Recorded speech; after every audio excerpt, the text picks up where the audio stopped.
So we should see it any second now. And there you are getting a great view of Crew 9 inside Dragon Freedom as it returns back to Earth. We are awaiting the drogue deploys. This view coming from the WB-57 high altitude plane. And there you see it on your screen, drogue deployment. Drogue descent rate nominal.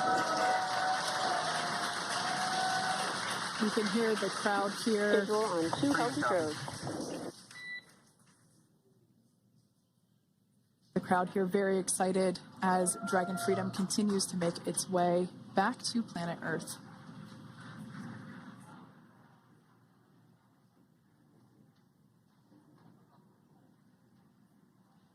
Next up, we'll stand by for the main deployment of the parachutes.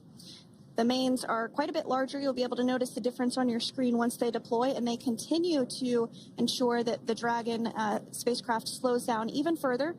As we mentioned, Freedom will be traveling 16 miles per hour when it splashes down off the coast of Tallahassee, Florida, here at 2:57 p.m. Pacific time this afternoon. And there we go.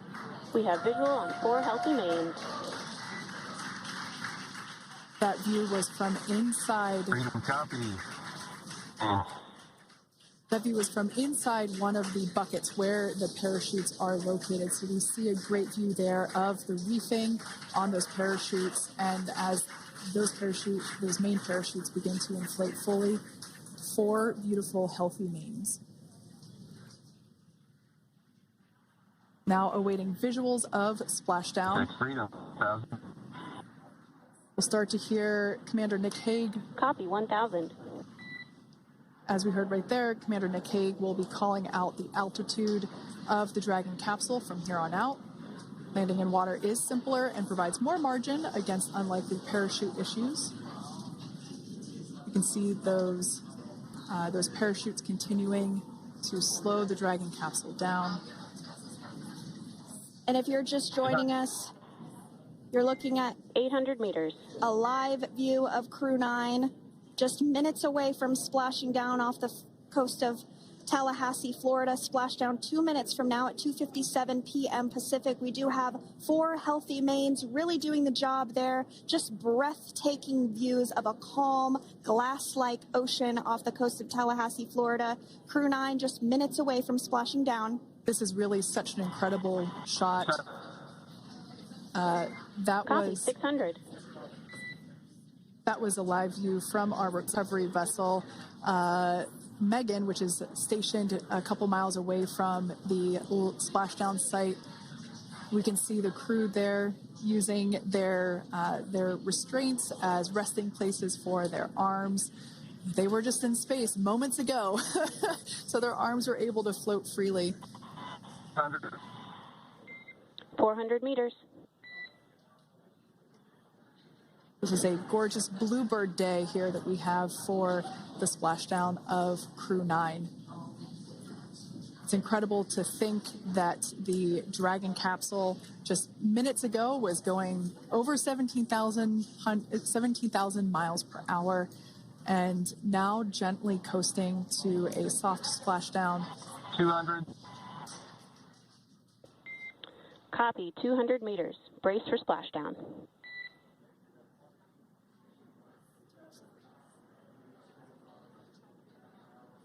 As you can see there on your screen, continuing to monitor progress of the Dragon spacecraft. And we're going to stand by for splashdown, located in the Gulf of America, off the coast of Tallahassee, Florida.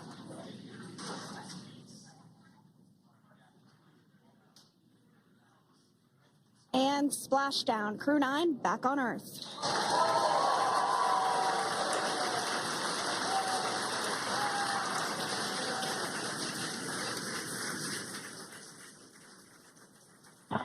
And SpaceX Freedom, splashdown.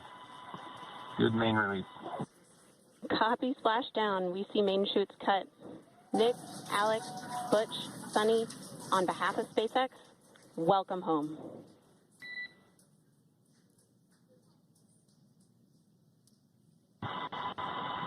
It is an amazing, what a ride. I see a capsule full of grins ear to ear.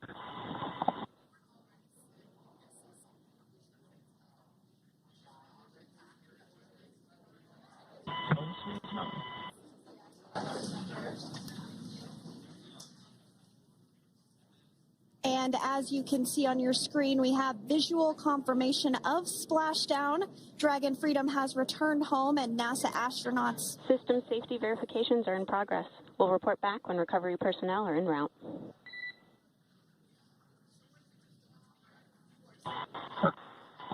Understand. And, we're in section 2, 4.800 landing response. And looking for your word on if it is necessary.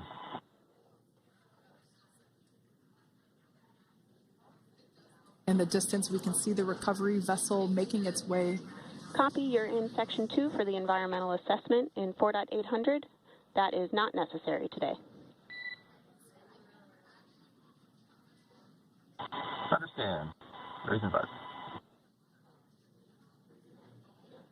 So we will continue to have communications between the Corps and Nick Hague, the commander of Crew Dragon Freedom, which just splashed down 2 minutes ago off the coast of Tallahassee, Florida. Dragon Freedom has returned home with NASA astronauts Nick Hague, Sonny Williams, Butch Wilmore, and Roscosmos cosmonaut Alexander Gorbanov. They're back on Earth after approximately 17 hours of a return journey from space.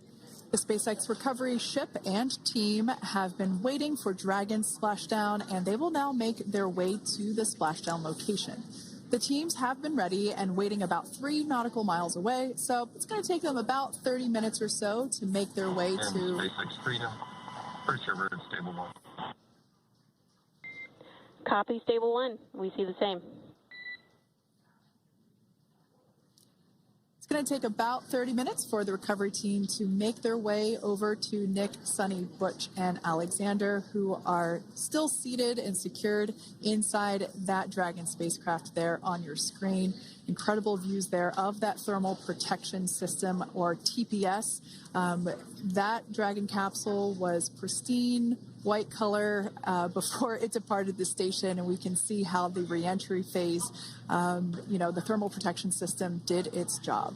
Now, if you're wondering what that hole, that like bucket area is, that is underneath the side hatch. That is where the main parachutes were stored. So when we saw the Dragon capsule docked at station, it looked very different. The panel that protects and covers the main parachutes, that was still intact, as well as the panels that enclose where the drogue parachutes are located. We can see those fast Freedom. boats. SpaceX is go for recovery personnel to approach. Expect personnel alongside in the next few minutes.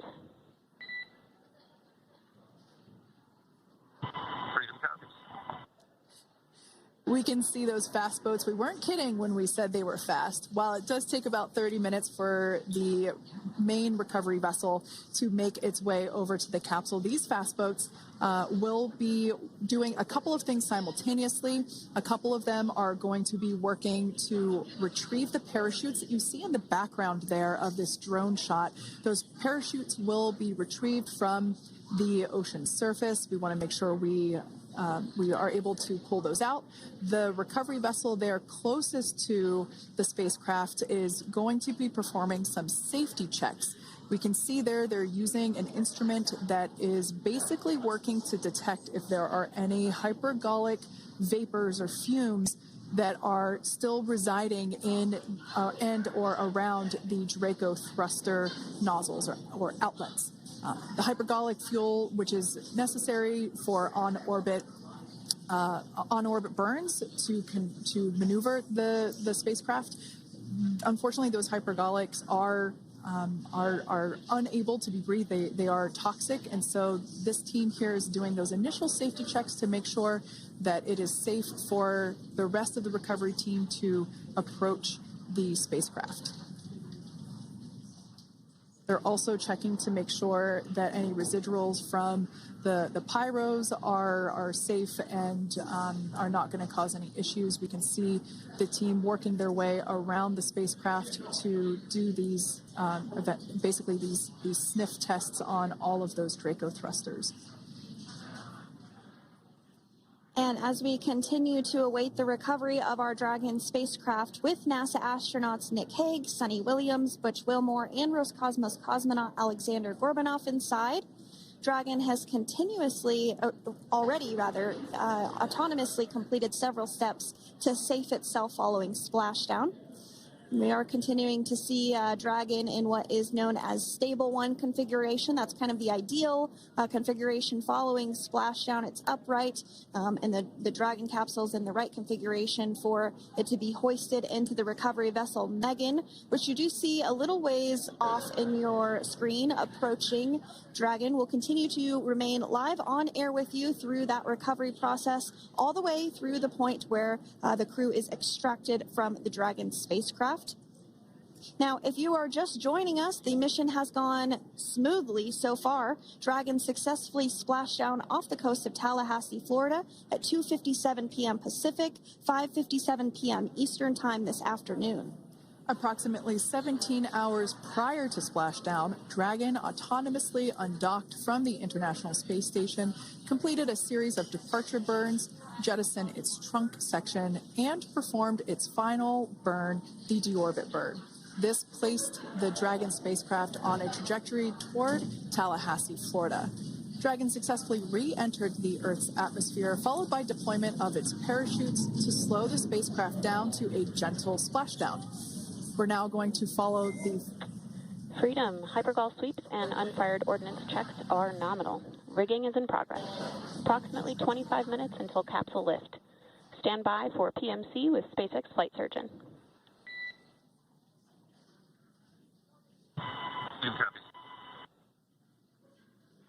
And so what we did just hear there was communications that those hypergol checks were complete. They didn't find any of that upon those checks, so we'll continue to move through the timeline. Next up is a process called rigging, which you see happening right now on your screen. This is when a SpaceX recovery personnel actually works to climb aboard the capsule and work through procedures ahead of lifting onto the nest of the recovery vessel Megan. We heard it's going to be about 25 minutes or so until that lift actually takes place.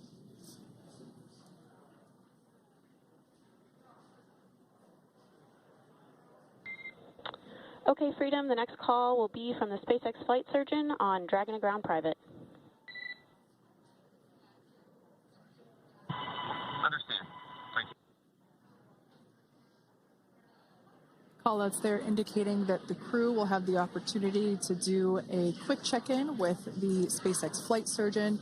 This is standard procedure for every Dragon spacecraft when it returns to Earth. It's just an initial check-in, make sure everybody is doing okay. They will also have another check-in with the flight surgeon once they are on board that recovery vessel that you see there in the background. We can now see that SpaceX recovery team member they're on top of the Dragon spacecraft. They are going to be working to install plugs in the Draco thrusters to ensure that none of those and to ensure that no more